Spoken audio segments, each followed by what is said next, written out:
I don't care. Welcome back to Island Tea with your faves, Kevon and Amali, and we are jumping into espresso with the nation's blankets. That's what we're calling you, the nation's blankets, Dr. Wilkinson and Dr. Laws.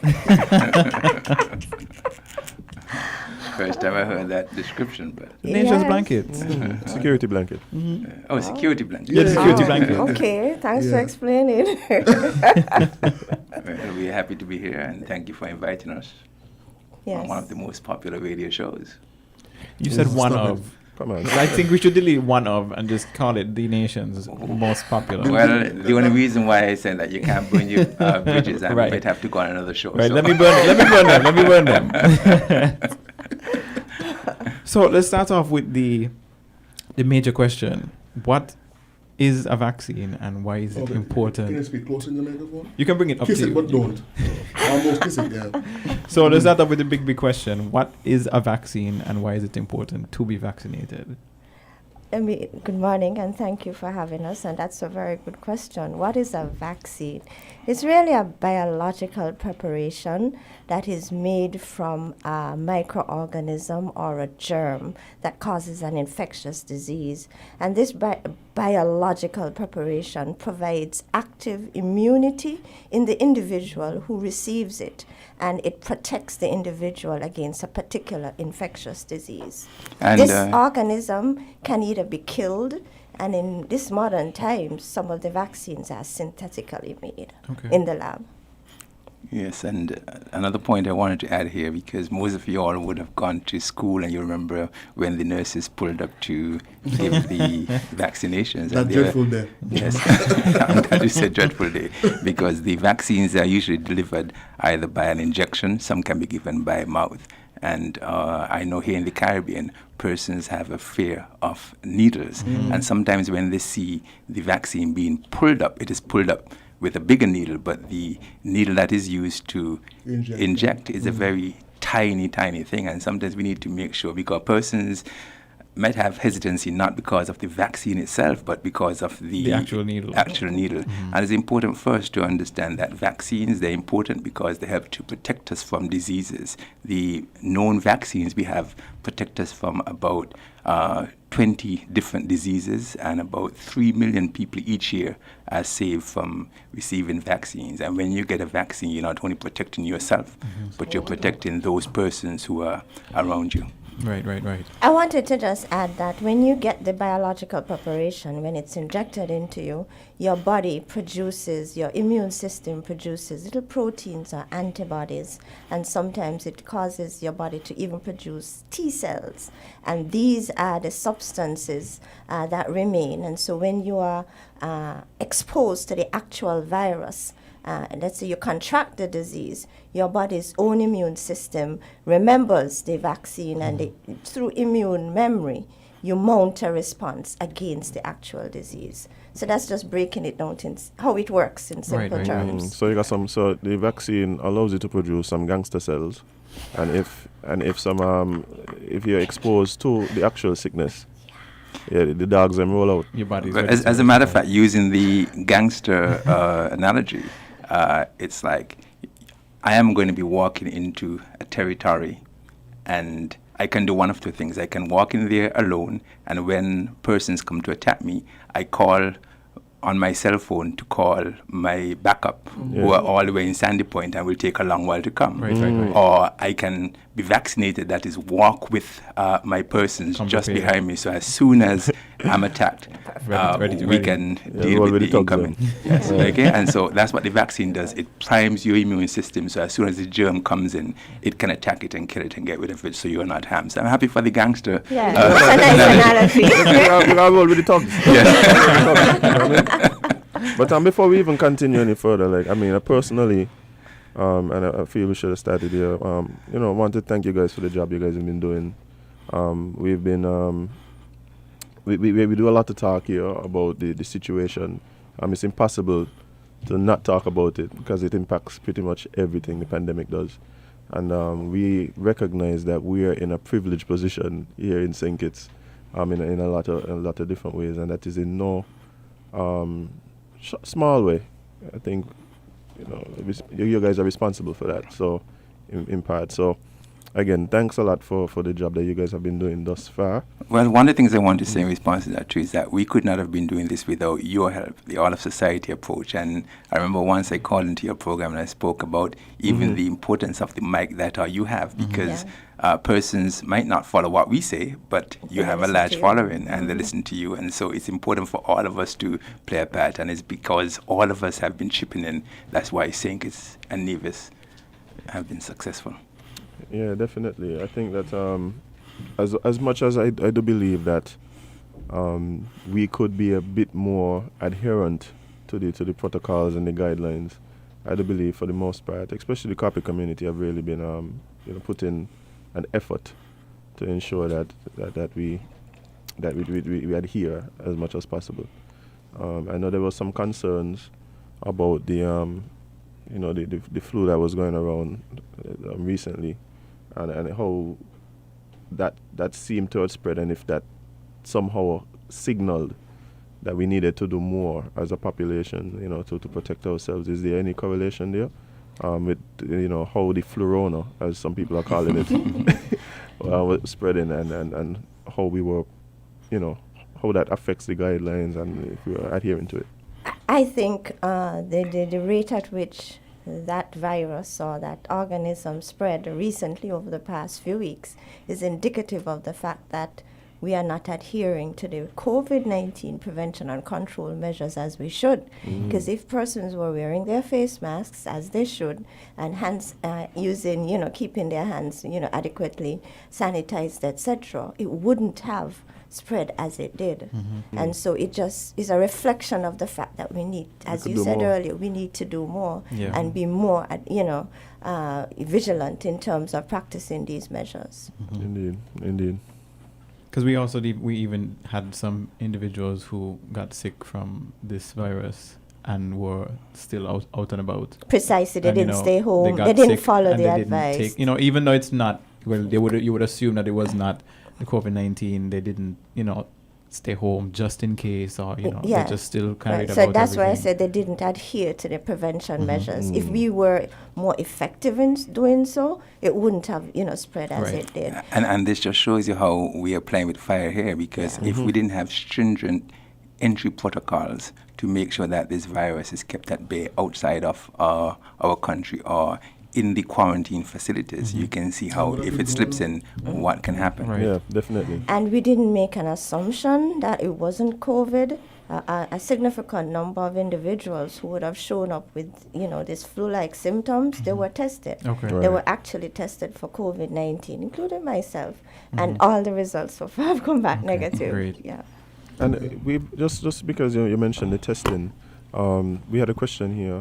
Some people wanted to just clarify that the test, the results and all that is done locally. We have the facility to do all of that here. Yes. Right. Yeah. Great. Okay. Yeah. Awesome. So speaking of, this situation where, we saw the flurona, as they're calling it, how it spread so quickly. Everybody's major topic a while ago was herd immunity. So can you explain what herd immunity is for us? Okay, I'll start, and we work as a team. So yes. So when someone gets vaccinated, they develop some protection to the disease, and the more persons in a population who are vaccinated, the less chance the virus has of spreading. Because let's say, for example, there are 2, 4, 6 of us here, and if 5 of us are already immunized or vaccinated, even if someone came in and they attempted to spread the virus to you, because you're able to successfully fight off the virus, you would not pass it on to the one person here who is not immunized. Right. And that is the concept of herd immunity. And so basically, as it relates to a population, the more persons who have resistance to the disease, either through immunization or through previously having the disease, those persons who are not vaccinated, they are protected. Now, I say that to say, though, it's not that we're saying that a certain percentage should choose not to have the vaccine, because there are some persons who cannot get the vaccine if they are very young, like little babies, people who are immunocompromised, people who have severe allergies, etc. And so the herd immunity is to protect those, the same way when you see an elephant herd in the jungle and a lion is coming, the big mothers So on the baby. so on the baby, yes. Right. So that's the concept of herd immunity. So it basically occurs when a significant portion of the population becomes immune to the infectious or contagious disease, and then the risk of spread from person to person decreases. Those who are not immune are indirectly protected by those who are vaccinated. And so when we're talking about herd immunity, then it means that each individual in the community has a responsibility, if they know that this is a deadly disease that can kill themselves, that can kill their families. If the vaccine becomes available, you step forward and have it, because you will not only be protecting yourself, but you'll be protecting the vulnerable around us. Yeah, I think that that's important to recognize that it's a personal responsibility. But you mentioned a significant proportion of the. Do you guys have a target where you would want to see ideally the population immunized? Okay, so very good question. So to date, the science is the scientific information is not yet available that tells us specifically what is the herd immunity threshold for COVID-19 disease. So each infectious disease has its own herd immunity threshold. For example, measles, which is a disease we are all aware of. We had an outbreak about 2-3 years ago, occurring in communities whereby the coverage wasn't what it should be. So the herd immunity threshold for measles is 95%. So you have to have 95% of our population here covered in terms of MMR, measles, mumps, and rubella vaccine, so that if somebody comes in with measles, we do not have an outbreak. So that specific figure for COVID-19 is not exactly, is not available or determined as yet. However, based on our knowledge of the public health and how vaccinations work, it would be at least at about 75%. And so I think it's fairly safe to aim to cover at least 75% of our population with the COVID-19 vaccine, so that if perchance the virus or a variant gets loose here, we won't have any clusters or even community spread. And getting to herd immunity is a stepwise process. And the reason why I said that, you would have heard about the 20% aim for the COVAX facility in terms of getting the world's population immunized, because what the World Health Organization recognized very early is that no one is safe until everyone is safe. And so we can't just immunize the first world countries or decide that St Kitts is going to immunize themselves and forget about the rest of the world, because the world is so small and interconnected. And so it is thought that getting to 20% first worldwide, that would help to break the crisis. And then from there, we move to herd immunity. And so in St Kitts and Nevis, we are aiming to get to over 70%. And if the science tells us that the herd immunity threshold is even higher, we'll be aiming higher. But what is good is that the vaccine is actually indicated for persons either 16 or 18 and older.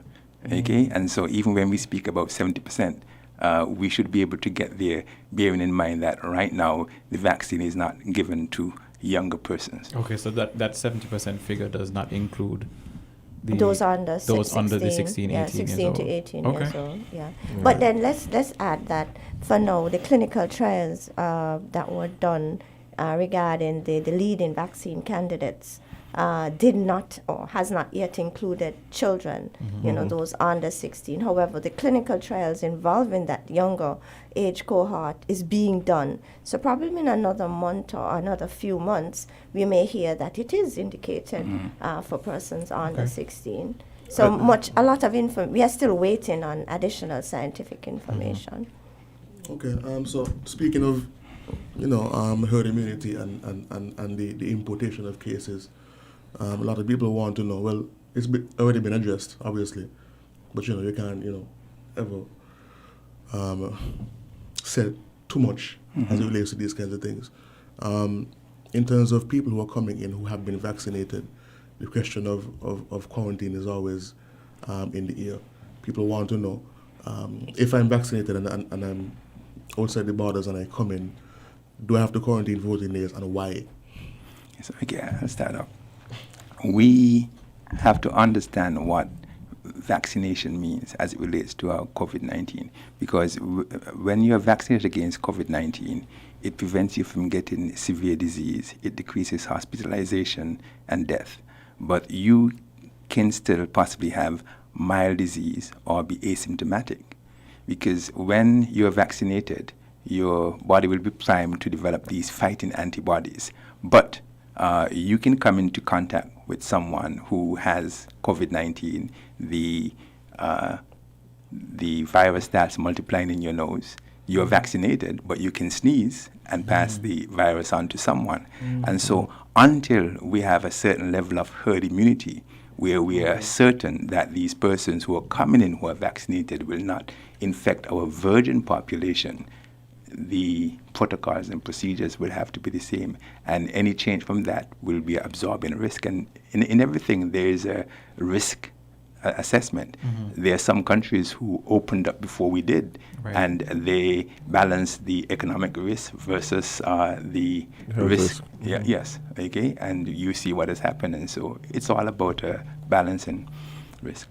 Right. So, the big talk is the vaccines, and we've seen many vaccines being released. And, how many are there? How many vaccines are there available at the moment? And are you concerned about the speed at which they're being pumped out into the market in regards to their safety? Because everyone's concerned about, oh, this thing just popped up and now we have vaccines available. So. Yes. All right, so at present there are at least 60 or 60 plus vaccine candidates at various levels of clinical trials. And based on the last count, you have at least a dozen that would have completed phase 3 clinical trials. And then, as you are aware, a number of those dozen have been approved, have already achieved regulatory approval from some of the leading organizations like the FDA, the European, and the regulatory body in the United Kingdom. And so these include the Pfizer-BioNTech vaccine, the Moderna, and the AstraZeneca Oxford vaccine. So basically, they have been developed quite fast, much faster than previous vaccine. But why? Why did this happen?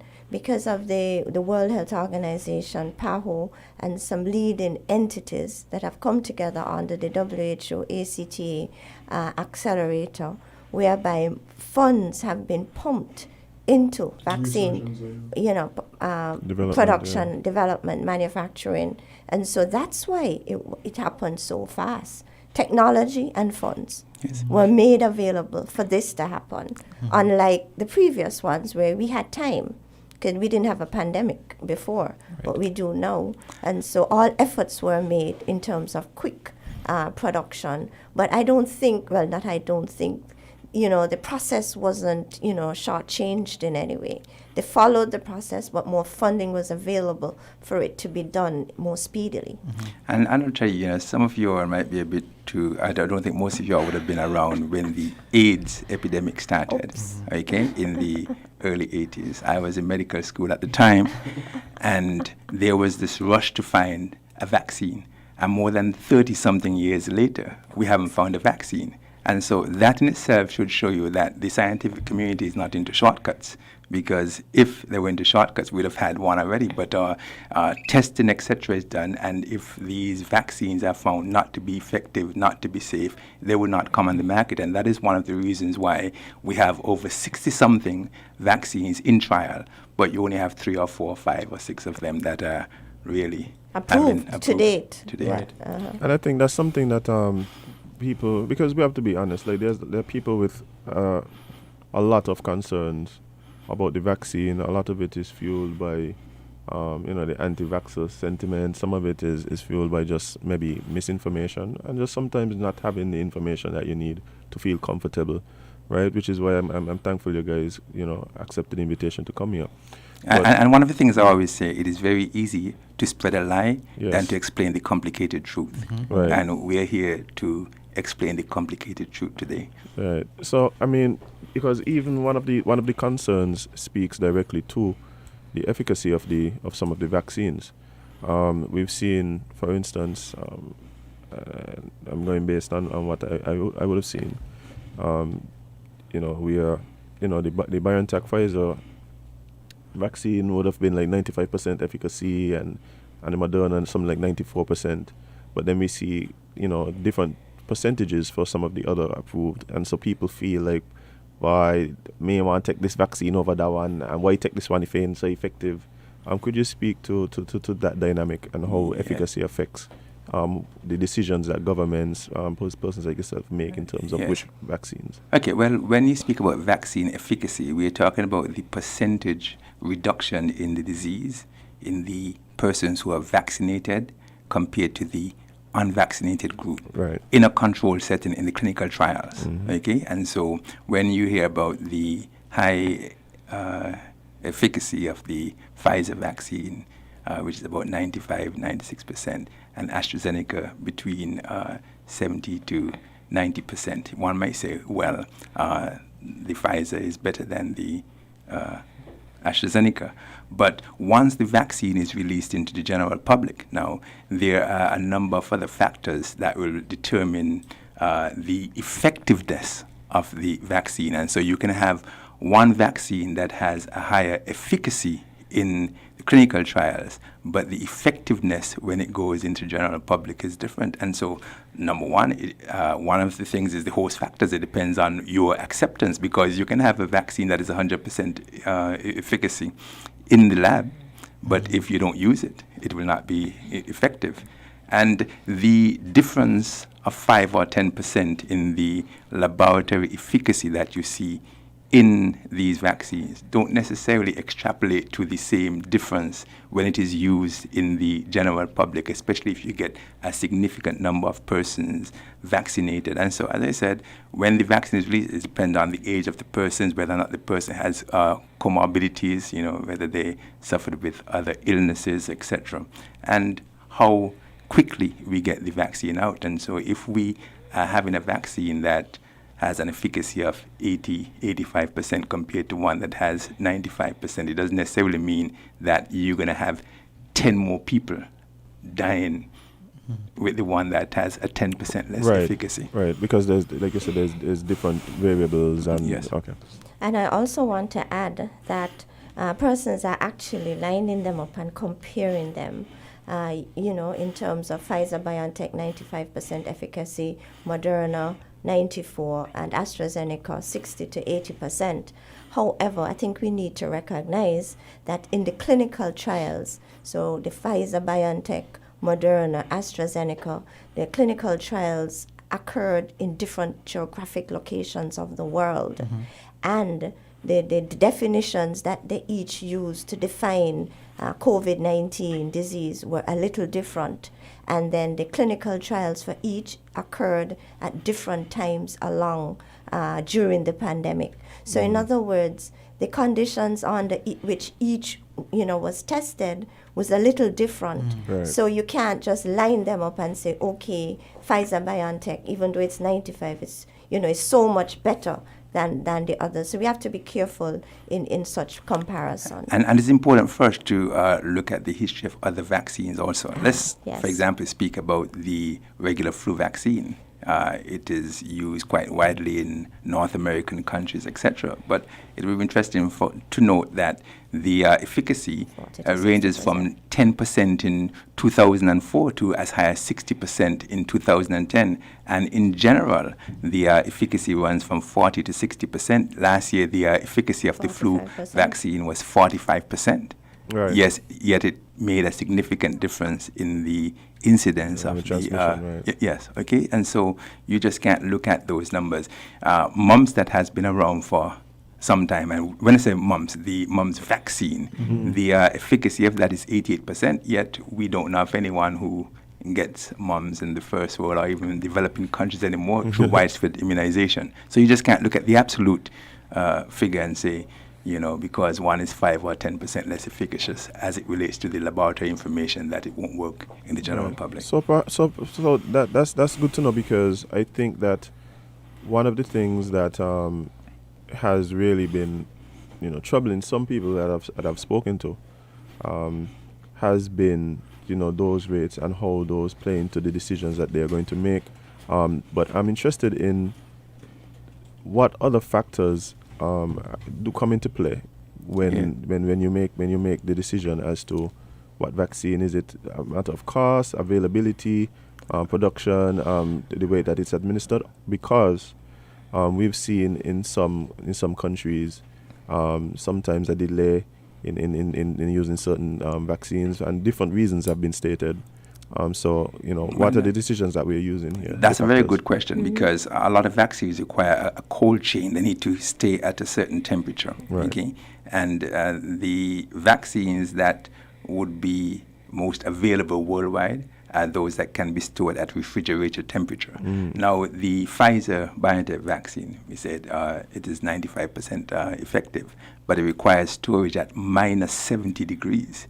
Now, that's all kind of cold, by. That is very, very cold. Yeah, you understand? Cold. So you would need a special refrigerator for that. Which most Yeah, don't have, yeah. which most don't have. So I'm waiting the one in my bedroom. Yeah, and even in St Kitts, where we have a very small population, if we were to decide that we're going to use every single health center we have, we'll have It to. won't be enough, yeah. Yes, and so the practicality of that being used worldwide is not practical at all. And that's one of the reasons although the Johnson & Johnson vaccine has not received emergency use authorization as yet, everybody's looking towards that, because that is one shot and it is stored at refrigerated temperature.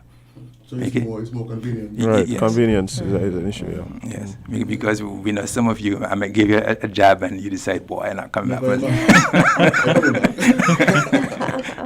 But question. But let me just add, go though, ahead, the special temperature that the Pfizer-BioNTech needs, we do have such refrigerators here locally, so we do have the capacity locally to take. To have enough for the whole population? I'm not sure about the whole population, but at least we have. we do have the capacity We to do store have such. the cap- Yes.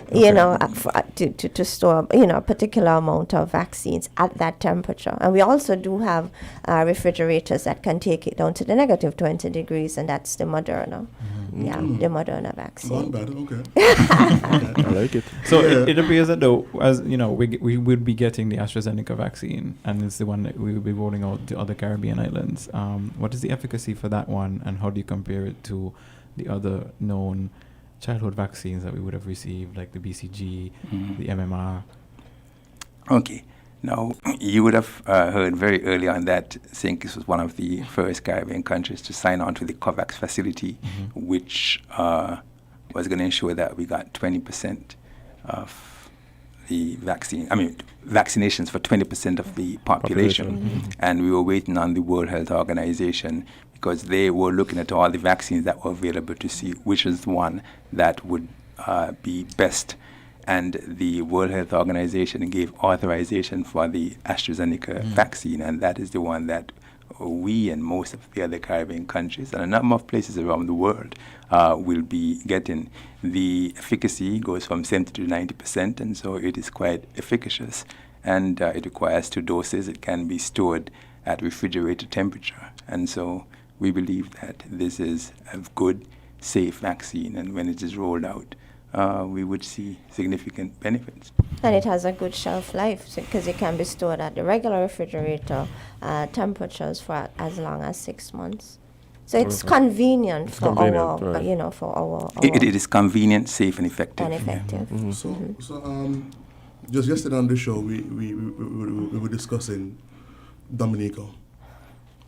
And from what we understand, and correct us if we're wrong, that Dominica is being used as sort of a hub for the vaccine to distribute to the Caribbean, or is it just that St. Kitts in particular got this from over there? That's not necessarily correct. Well, that's what I'm asking. Yes, our information is that Dominica received, its first tranche of vaccines from the Serum Institute of India, and they provided us a gift. Oh, of okay, so it was 2000. it was a gesture. A donation, Okay. yes, yes. Oh, okay, yes, okay, yes. okay. You know, it's, Okay. it's like when you went to school and your mother is supposed to bring you lunch and she brought yours first and you decide to share it with Kevin until you got Until you Kevon got his. lunch, right, Yes, you right. understand? Which happened quite often in primary school. Okay, that's wonderful, wonderful. So the large question is, vaccine-wise, the big talk of the town is who's getting it first, and how are we going to prioritize the distribution, and some of the issues raised are how many people can be vaccinated with the first delivery, and which population groups will be given the first dose. We talked about frontline workers, and then how will the vaccine be administered? Well, one of the things that we have followed all along is the science, and once you follow science, you should be on the right track. And we are following the recommendations to some extent by the World Health Organization. And the recommendations broadly first are that we need to have 3 goals in mind when we are rolling out the vaccination. 1, to decrease death and serious disease as much as possible. 2, to preserve function in society, which means that you need to make sure that certain key persons within the society continue to function, because if they're knocked out, then we'll have chaos. And 3, to reduce the extra burden COVID-19 will have on people already facing disparities. In other words, there are some persons, because of their socioeconomic condition, if the virus gets into their community, it can spread and Rapidly, cause, yeah. yes, and so those are the things that we need to be looking at. Now, Dr. Laws is going to speak specifically to the priority list that we have, but in saying that, I want to preface it by saying most countries that are receiving the vaccine right now, they would have had community spread. And because they have community spread, they have to follow every single decision that the World Health Organization is spelling up to them. And the way I'll put it is this: if we have 2 houses that are facing a roach infestation problem, one of them, the roaches are outside, hasn't reached into the houses yet. The other one has the roaches inside the house. The approach to getting rid of the roaches would be different. The one that doesn't have the roach inside as yet, they should be focusing on shoring up their borders to make sure that the vaccine, that the roaches don't come in. Whereas the one that has the infestation, they'll be putting the roach killer under the bed, in the kitchen sink, etc. And so, the house and done. and so the point I'm making is when Dr. Laws speaks about how our policy is, we may not be targeting the elderly first, but the frontline workers and persons who would be most at risk for bringing the bringing it into the population. community. Yes, And that's simply based on the fact that we are not we're not in the same circumstances as other countries. So the approach would depend directly on the severity of the situation. Yes, Yes. because there is no one size fits all. Yes, Right, yes. okay. So, because we do not have any clusters or we do not have community spread, so the risk of exposure to the virus here in our population is relatively low. And so our approach would be a little different to another island, where there is community transmission. And so your question, you asked, okay, so 2,000 doses, that will cover 1,000 individuals, because again, AstraZeneca requires the dose, it requires 2 doses. All right, so we cover 1,000 persons. So in terms of prioritization, there are 3 stages. So in the first stage, we are going to be targeting 1A, the healthcare workers, the frontline workers who are at high and very high risk of exposure to the virus. And so you're speaking to the doctors in the emergency room, operating theater, the specialists, the internists, etc., and like the EMT, persons who are working on the ambulance, etc. And then we also going to be covering the border protection staff along the corridor of containment, so port health, immigration, frontline customs, in terms of ground transportation, the taxi drivers, because in our context, we are, accepting travelers coming into the country, and so they are on the front line, and so most likely to come in contact. Precisely. Yes. And then of all the recent imported cases, they are the ones who have been exposed to those cases. So you're talking ground transportation and the hotel workers at the front line, front desk, security, lobby, housekeeping, food and beverage, etc. And then we also speak to the older adults who are impacted by chronic diseases, especially those chronic diseases that puts them at risk for severe disease and death. So like those with diabetes, respiratory conditions like emphysema, asthma, those high-risk conditions, those are the older adults we'll be targeting in the first stage. And then also essential workers, so you're talking police, fire and rescue, Coast Guard, those, Supermarkets.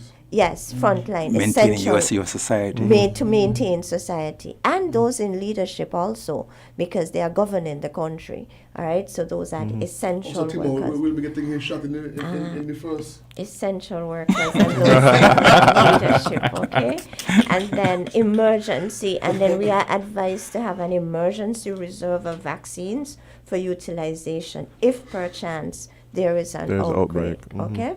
And then in terms of stage two involves healthcare workers at a lower risk, moderate to high risk, those in nursing homes, home care facilities, the laboratory staff, and then persons who are older with other chronic diseases falls into the stage 2 category. And interestingly, socioeconomic groups, including low-income migrant settlements, whereby if the virus gets into these pockets of the population, it will spread very rapidly. And so those socioeconomic groups we will have to target in stage 2. Disadvantaged persons registered in the Social Security benefit system, persons with disabilities, low-income groups, hard-to-reach populations, and persons with mental disease.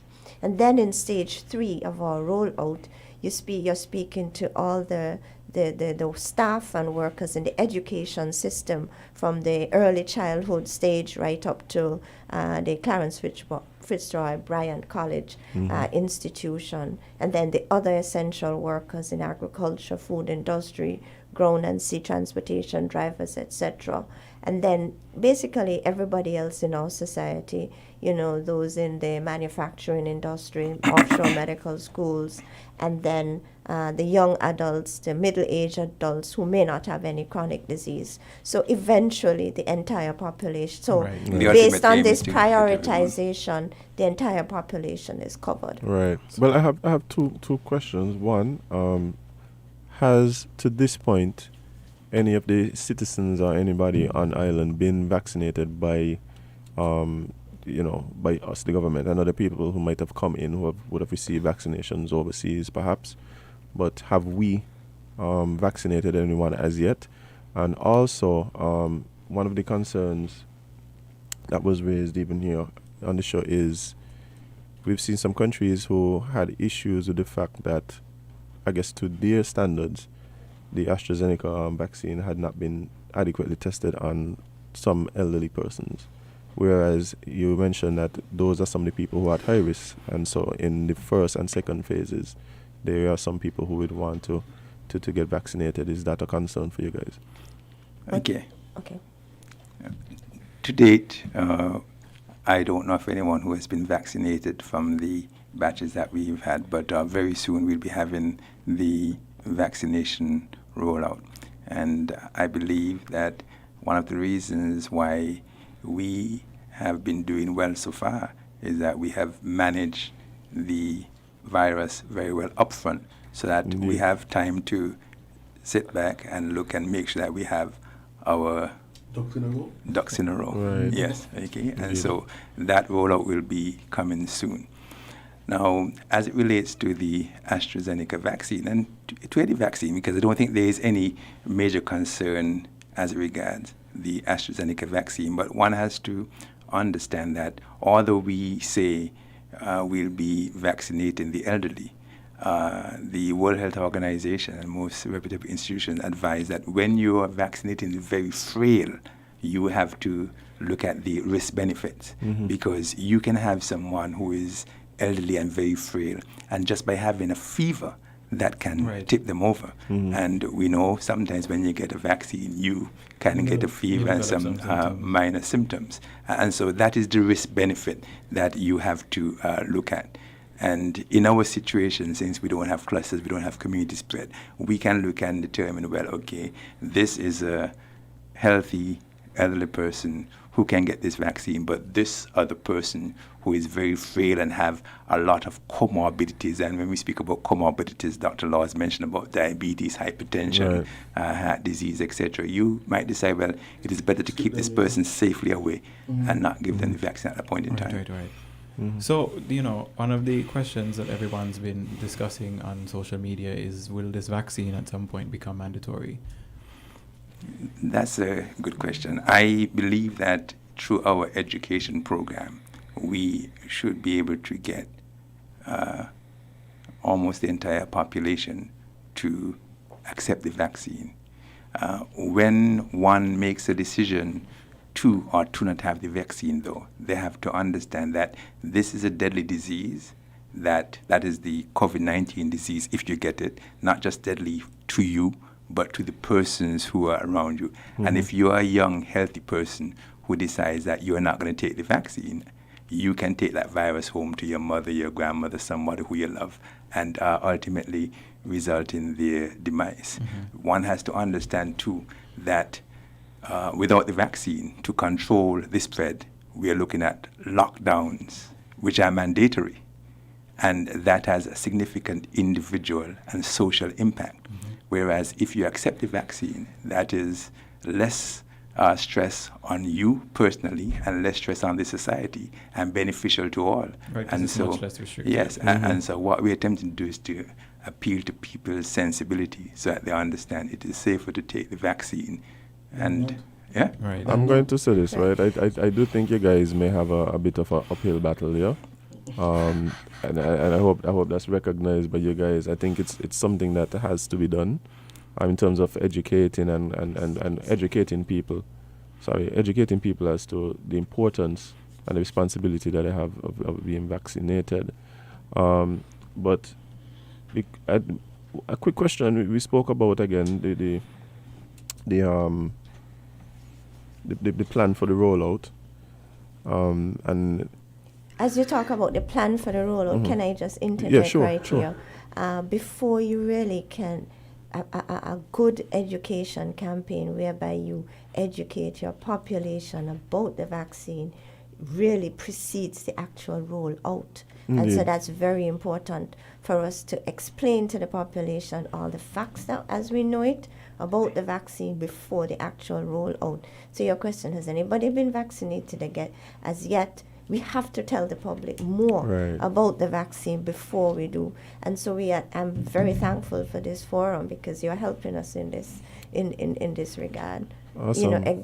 Explaining, answering some of the questions that I'm sure many persons, are walking around with. Yes, because I think what are the things that our handling of the virus has done, one of the side effects is that unfortunately I think a lot of people may not be taking it as serious here as we should, or as we see some people in other territories doing, because they haven't been directly confronted with the effects of the pandemic. And so I feel what may happen is a lot of people may decide, but let me hold off and see what happens, or let me just kind of play. And the question I want to ask, coming off of that, is, has there been any talk about what happens to those people who are in the front lines, who are most at risk, who opt not to take the vaccine? It is like, how does that dynamic work? Well, we don't know of anyone as yet on the front line who will be opting not to take the vaccine. Yeah, I'm going to give some names. They're on social media every day.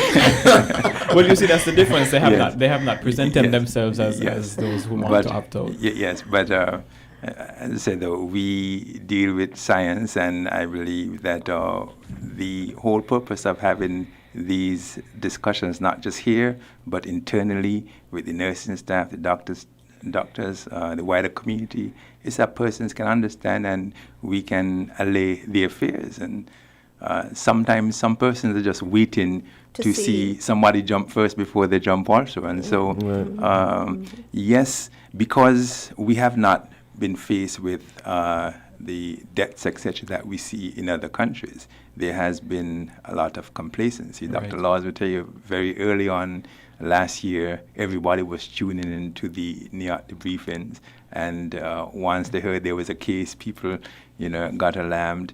Now, it hardly resonates with persons when they hear that there is a positive case, but we have been relentless. We've been there every week since January last year, and we haven't stopped. And it's important for us to continue the fight because, as the Prime Minister said, we had a four-pronged approach to this. The first was to keep the virus at bay as long as possible, and we were successful at doing that. The second was to make sure that once it got here, we limit hospitalization and death, and we were successful at doing that. The third leg was to make sure that we limit the time between community spread and the arrival of the vaccine, and the vaccine is here, and we do not have community spread. And the last leg is to roll out the immunization program and make sure that as many persons as possible take it, because it's important for us to understand. You spoke about complacency, and complacency can be just as deadly as the virus itself. And so we thank you again for bringing us here. I want to add that in terms of each of us, we all have to make a decision regarding this vaccine. And an important consideration is this. If you take the vaccine, the science assures us that it prevents moderate to severe disease and death. If you were to contract the virus, one of about 5 things can happen to you. You can recover without any symptoms, asymptomatic, and you recover. You can have mild symptoms and recover. You can go on to have moderate disease and recover. You can go on to get severe disease, end up in the ICU on the ventilator, or you can die. So if my choice was, okay, do I take the risk and get the virus? Any of those 5 things can happen to me. Or I can take the vaccine and there's a surety that I won't get moderate to severe disease or die. And so, that was my trend of thought in, making my decision in terms of taking the vaccine. There's also something that's called long COVID now, where persons who recover, they continue to have, these lingering symptoms. For months, Right. 3 months and beyond. You're shocked to hear that. And they are now learning. They're now learning what long COVID looks like. Right. Yeah. Go ahead. Yeah.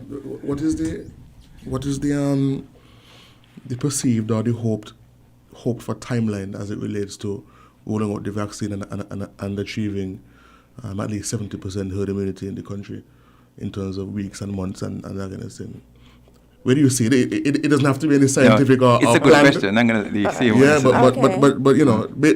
based on what you know about vaccines and what you know about how many doses we have coming in and when they'll be coming in, what is your ideal timeline for getting us to a safe space? Wow, that's a very good question. So at present, we have 2,000 doses in hand, so that's 1,000 individuals. And just to clarify, when we hear doses, we have to cut that number in half because it's administered Yes, twice. so 1,000 persons. All right, and so we've signed on to the COVAX facility, which has assured us another 21,600 doses. We are hoping to get that by February. It's almost done, probably by March, April. And so we would have gotten 21,000. 31,000. Yeah, doses by then. And then we are also seeking to access more vaccines outside of the COVAX facility through 2 other avenues. And our population is small, about 55,000. So I see us, being able to access, enough vaccines to cover 75% of the population, within a few months, basically. By at least summer. We are Fingers being crossed. optimistic and keeping our fingers crossed. Keeping Yes. your fingers crossed. There's But that's what I asked for, the fingers crossed. And But one of the things that we've been hearing about is the the arrival of these what are being called variants. Could you explain what a variant is and how does that affect our situation in dealing with the pandemic? Okay. Once a virus is circulating for some time and replicating or multiplying, because every time you get infected, the virus makes copies of itself. And the longer it is replicating, it will make minor changes to its surface. And these minor changes are mutations. If one becomes dominant, that is what's called a variant. And so one is not surprised that we have these variants developing. Right. Now, when these variants develop, it's one of two things that can happen. It can either increase the transmissibility or it can increase the severity of the disease. And the variants that have emerged in the UK, South Africa, and Brazil, they have an increased transmissibility. Now, even if a variant doesn't have an increased infective rate, if it is transferred more easily, you would have more persons becoming infected, and the health system can become just as overwhelmed. Okay, but so with technology, though, when we are looking at vaccines, the persons in the lab will have to look to see how they can refashion some of these vaccines later on to deal with these variants, because we have learned that some of the vaccines are not as effective as in the trials against some of these variants in terms of preventing early disease. And so we could see perhaps some continuous refashioning of some of these vaccines to deal with the variants. Yes. So as the opposition changes strategy, we change ours too. Yes. They got the vaccine talks them. But we have encouraging news, because AstraZeneca Oxford says that their vaccine provides you good coverage with respect to the UK variant, the variant that was first identified in the United Kingdom. And then there was initial studies coming out of South Africa whereby it doesn't prevent or doesn't provide good coverage against mild to moderate disease. However, it provides some coverage against severe disease. So that's good in terms of good news, and we are reassured in terms of the AstraZeneca version. But then the Johnson & Johnson version, I think the data is coming out that it's quite good in terms of all the variants across the board. Across the board. Yeah. And But it's the bottom line is for us though is to keep the three variants away from the Federation for as long as possible. That's ideal. That's ideal. Yeah, because you don't introduce it to the public. you don't want to introduce it into our population. But speaking of keeping it away, we've seen that some countries in our region have not been as successful as we've done in doing that. And so the question that Amali asks, I think this plays into that. But also what we've been seeing around. We have situations where, like, the Canadian government would have limited flights and stuff coming from the region. So we are we're being directly affected by the actions of some of the other countries. So two questions. One, how does that dynamic play into when we could possibly see some return to normalcy here? Because the truth is, a lot of the talk being put out, it could be interpreted as the vaccine is what we've been waiting for, is the hope that we've been waiting for to see some return to normalcy. Is that really the case? And if so, how dependent is that on what the other countries in the region do? Well, talking about normalcy, one of the things I always tell persons here in St Kitts is that we have been in a bubble for quite a while, because we have been at a place where a number of countries will call near normalcy. Right, exactly. A lot of countries are in lockdown now. We've been operating at normal for a long time. For a few months. Yes. And so when we speak about normalcy for St. Kitts, we're actually talking about further relaxing of our restrictions for persons coming in, because internally, I mean, it's quite normal. It's quite normal. Outside of the persons that have been directly affected from the lack of flights and trips. Yes. And the mass issue with the mass gathering, trying to avoid those situations, of course. Yes. You're smiling, Pascal. That's why I look at this. Yes, and so we will take it step by step, and we need to look at not just what's happening here, because we don't live in a vacuum, but what's happening around the world, etc. We are seeing now in the United States that for several days in a row, the number of cases and deaths there are starting to drop with the rollout of the vaccine. And so we need to see what's going to happen in 4 weeks, 6 weeks. This is a disease where you have to have short-term and long-term plans and readjust your strategy. Yes. Well, and so that's a good question, because our source markets, is includes United States of America, Canada, United Kingdom, and so the vaccine is being rolled out in these countries. And once they achieve, a greater percentage of their population, that's good for us, because that's where our incoming travelers, come from. So it's a very interconnected world. However, unlikely. The question is, would you, Dr. Laws and Dr. Wilkinson, would you accept the position of just taking care of the rest of the world since you've been doing such a good job here? Like, would you accept that? But guys, we're running low on time, but what's going to happen is we're going to take a short break, and for everyone listening, just want you to know that we are going to come back from the break and take a few calls, so don't go anywhere. We'll be right back.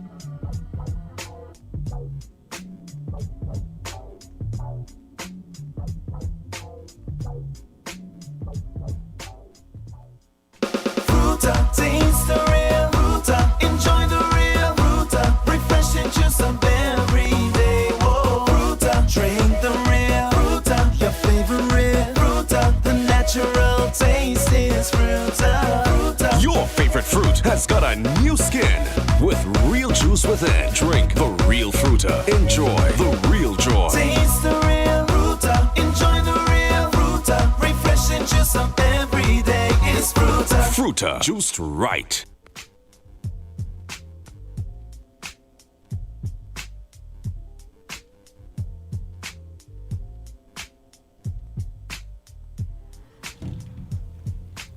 Welcome back to Island Tea with your faves, Kevon and Amali, and we are in studio with Dr. Cameron Wilkinson and Dr. Hazel Laws. Thank you guys for joining us again. Just for the listeners and viewers, we saw the questions, we know the calls were coming in, but we wanted to give the doctors some time to answer questions that you might already have. So we're going to open up the phone lines. Feel free to call in and ask your questions, and I'll read some. Do we have any calls on the line? Oh, we do have one already. So let's take one right now. Caller, good morning, you're live. Morning, Kevon. Don't hang up. Okay. Okay. Oh my gosh. That's my new name. Don't hang up. Okay. Lovely show. Thank you guys for coming on board. The question, I have one main question. How are we supposed to prove that people have been vaccinated? Is there already a mechanism that you guys are already implementing that will be globally recognizable? And if not, how are you future-proofing that need to prove that you've been vaccinated, especially when you want to travel and there are these restrictions? Is there a global standard that needs to be met that we are following? Thank you. I will listen off the air. All right, thank you for that. So yes, once you would have received your first dose, it would be recorded on a vaccine card. And so you would have that on your person. And so you could travel with that, etc. And so your 2 doses or your 1 dose, if it's a Johnson & Johnson, would be recorded on a vaccine card. And so that's the international standard. Yes, and this vaccine that you get would be incorporated into your regular vaccination card. Yes, yes. You all had to get a report when you're going off to our so college. we all have a vaccination Yes, we have a card. vaccination So card. it will be added to it. Okay. Yes. Yeah. Okay, just before we move on, for the callers that are about to call in, can you please keep the calls concise? like the first one. And ask the question, and then we'll answer the Do question. we want abusing or complaining? Call us 20 seconds. We abusing back. We abusing back. Yes, because we do abuse back. Yes. All right, next caller. Caller, good morning. Yeah, hello? Hi, Yes, you're live. You're here. You're live, man. Yeah, how are you, man? Yeah, I guess you guys had a funny moment there. About the health officials there in St Kitts and Nevis taking responsibility for the rest of the world. At one point, I was saying to myself, since you guys are doing so good there, why don't we import a few people from the United States especially who got the virus, bring them down, and then cure them and get paid for them there. Let St Kitts and Nevis become a big hospital, you know what I'm saying? and be proud of it. But anyway, man, people have a lot of questions, but I got a lot of questions myself. But quickly, did the flights get canceled then from the UK because you want to control that UK strain? And I got one or two more questions. Persons who have sickle cell, can they take the vaccine? And can we comment about the Cuban vaccine? Because I understand Cuba got a vaccine that's coming out. Can we talk about that? And, you know, with the regional health system there, like PAHO, would they be approving that Cuban vaccine? Because I know Cuba is getting kickbacks from the WHO. And would St Kitts and Nevis consider the Cuban vaccine as an option? All right, man. Thanks a lot. I'll listen out for you. All right, thank you very much for that, caller. Thank you. Well, as it relates to the UK, I think the UK took care of themselves because, you know, they went into lockdown, etc. And we're waiting to see what happens there. The caller asked specifically about persons with sickle cell disease. And there are no studies that were done testing persons with sickle cell disease specifically, but I don't have any contraindication to anyone with sickle cell disease getting the vaccine. And since this is a pre-existing condition or a comorbidity, these are persons who should get the vaccine to make sure that they don't have a deleterious outcome. We mentioned the vaccines that we are looking at, and the one that we pose to roll out is the AstraZeneca. If there is any other vaccine that comes on, we would look at it, look at the science, look at the efficacy and the effectiveness, etc., before we determine whether or not this would be used. But one of the things that we're happy for is that the vaccine that we got, for example, as a donation from Dominica, and the one that's coming from the COVAX facility is the same. And so having a uniform vaccination rollout as opposed to mixing and matching is a much better way to be. So I was going to ask that question actually. Would it be advantageous to have different vaccines, or would it be the opposite? Would you want to have a uniform rollout with one vaccine as much as possible? Well, if we have a safe and effective vaccine with good efficacy, that can be easily distributed, there has been no reason to be trying to put more things into the mix. Right. And I also want to add that the vaccines we would introduce locally would be vaccines that would have passed the test of the international regulatory bodies. And so that's very important. And in terms of the UK variant, as I said before, it's associated with an increased risk of death, and so we really want to keep that variant away from the Federation for as long as possible. Awesome. Yeah. We have another call on the line. Caller, good morning. Good morning, caller. I think we might have lost them. Do we have another one? Okay, so I'll take some questions from the live streams. One person is asking, is there going to be a cost associated with the vaccine for the public if they have an interest in taking the vaccine? No? Yes, No. Vaccinations have been free in St Kitts for ages. Yes. Yeah. Okay, we have another call again, so let's take that call. Caller, good morning. Kevon, don't hang up. It's me again. Thank you for answering my question. I just wanted to follow up on the answer because that's what I was anticipating. I think that our vaccination cards, I don't know how easily they will be acceptable at another border because there is not that. So our passports are machine readable. They can't be forged. It's very difficult to forge that level of information globally. You have to work very, very hard. For something as serious as COVID, I don't think pen and paper should be, I don't think it will be enough because those are easy to forge.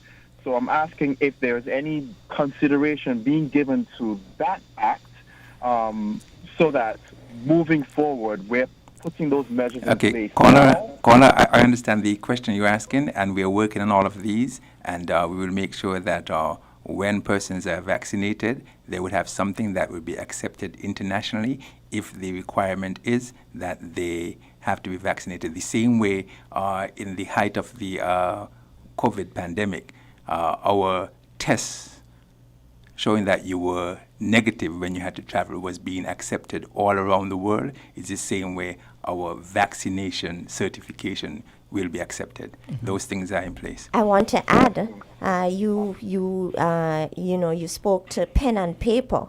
However, the yellow fever vaccine card that I travel with, I've traveled to innumerable destinations and it has been accepted.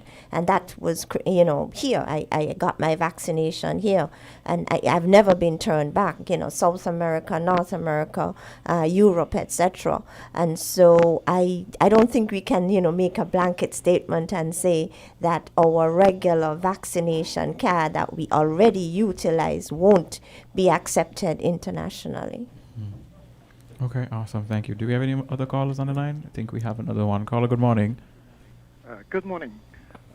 Bearing in mind the number of vaccines out there being developed and the different efficacy rates,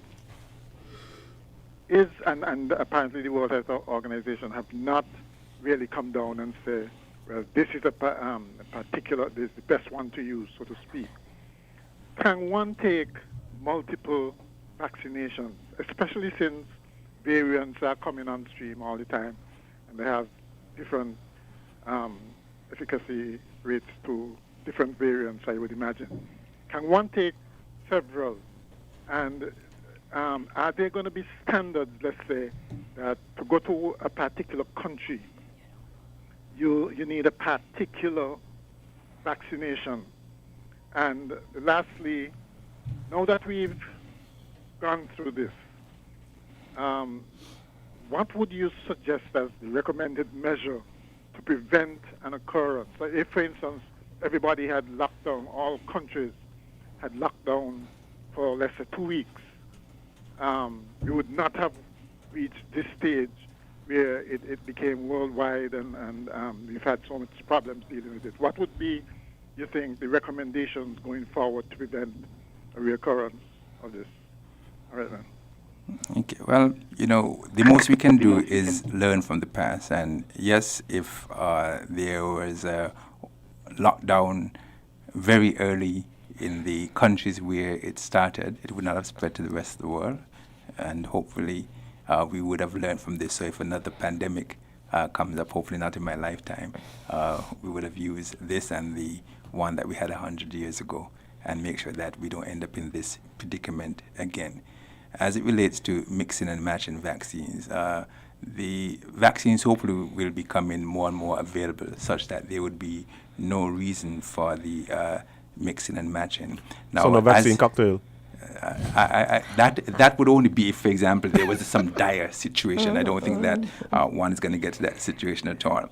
Now, the same way with some vaccines, you have to get a booster.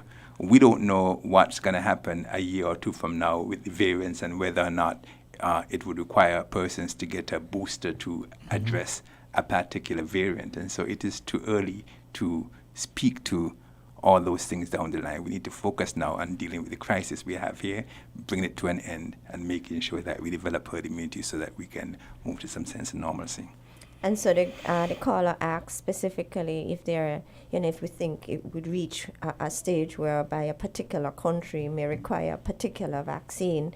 What we want to say is that we need to be mindful of the geopolitical context of the COVID-19 vaccines. And so that's why here in the Federation, we are very careful to introduce a vaccine that has gotten WHO emergency use listing and approval by the well-known and well-accepted international regulatory bodies.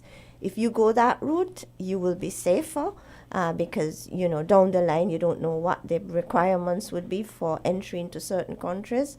But if you go the route whereby you use and introduce a vaccine that has been passed by the main bodies, you'll be okay. Okay, awesome. Do we have another one? Or we'll take the last call and then we'll jump into a little bit of questions from the live. Caller, good morning. Good morning. I wanted to follow up on the comments about that the CMO just made about the geopolitical effects of the vaccination processes, and refer back to the previous question by a caller about the Cuban vaccines, from the perspective that we know about. We ourselves have been beneficial of Cuban largesse in terms of their support when this pandemic actually started to affect us. And we also know about their advancements in the medical field. Now, there's not much information about their vaccines, but from the little journals that I've read, we know that they have at least 5 different vaccines, all of which different efficacy levels have been tested, but not by some of the world bodies, and we all know of the relationship between the Cuban government and world bodies. I think the question I am asking is, there are some persons in society who are more comfortable, let's say, with the Cuban approach to medicine and maybe more comfortable with the Cuban vaccine as opposed to the current ones that are being rolled out. Is there any consideration being given in the medium to long term of trying to certify some of these offers by some vaccines by the Cuban government? And if so, when would we begin to see something like that being considered? And the CMO said very early on that we have the AstraZeneca vaccine on island now, and we are looking at other avenues. We haven't ruled out anything, but we'll continue to look at the science. We'll continue to look at all of the options and make sure that whatever we do, we keep the safety, security of the nation at hand. And so we have not said we are not taking X, Y, or Z. We'll continue to look at all the options we have. Okay? And so I think that brings that discussion to an end. Okay, awesome. So let's ask one more question and then we'll wrap it up. So this big question is, how will the vaccine be administered, and will there be a vaccine center set up in St Kitts and Nevis, and will it be appointment system or register compiled of people based on eligibility? Go by the bar, tell me when I shot him, I don't know. We'd be vaccinated in no time. All right, so basically our national COVID-19 vaccine plan stipulates that we're going to be using our health centers. We have 11 health centers in Kitts, 6 in Nevis, and so we will be utilizing the health centers for the administration of the vaccines. And so yes, a national register is being developed whereby we have all the persons who I would have just explained in the various stages, stage 1, stage 2, stage 3, and so like all the workers along the corridor of containment. So we have a register populated with the individuals in each of the subsections to be vaccinated. And we are working in collaboration with the Pan American Health Organization. One of the best practices is, develop an appointment system whereby individuals can, have an appointment when they would come in and have their vaccine administered. And some of the groups that we identified early, we already know the numbers, etc., because when we're speaking about frontline workers, essential workers, these are persons who we have a registry of them already. Yes. Well, I mean, like I said earlier, I think you guys do have a bit of an uphill battle in terms of educating and getting everybody on board, but I do believe that you guys and just us as a country is up to the challenge easily, and I'm hopeful that as we have seen the we've been able to keep the virus at bay for the most part, that this is also a challenge that we'll overcome together. And I love to hear the plans that you guys have. I think Kevon yesterday came up with a great strategy for helping us to achieve this. I think he was saying that we could offer persons free buckets or at least combo meals of KFC as they receive the vaccine. So perhaps that is something you guys can really consider. We here think that would go a long way in helping us to reach the desired number of 70 to 75%. So hopefully that could come on board. I don't eat KFC, but I know there are many people who do. You don't eat wedges? I'm pretty sure. I would take wedges any day. There you go. Or some person maybe might offer them a cabbage. I don't know how much buying you're gonna get with that. No, I heard Kevon doesn't eat meat anymore. No. Who told you that? I thought I heard you in one of your shows here saying that you changed your eating habit. It was probably him. Give me my chicken. Okay. Yeah, but that was it. The wedges go up. But just to clarify, someone's asking to register. They're using the local health centers. Someone's asking, does that person need to be on the register at the local health center? Because they're also saying they haven't been there since they were a child. Oh, okay. So no, we are developing a register with the different categories. I would have just delineated. In the 3 stages. Okay, yes. awesome. All right, I think we've pretty much covered it all for now. Yes, until more questions pop up as time goes by. And feel free to come back to answer those questions as they come. Yeah, so I want to thank you for inviting us here this morning. It was a lovely opportunity. At present, we have 41 cases confirmed COVID-19. 39 have recovered. We have 2 active cases.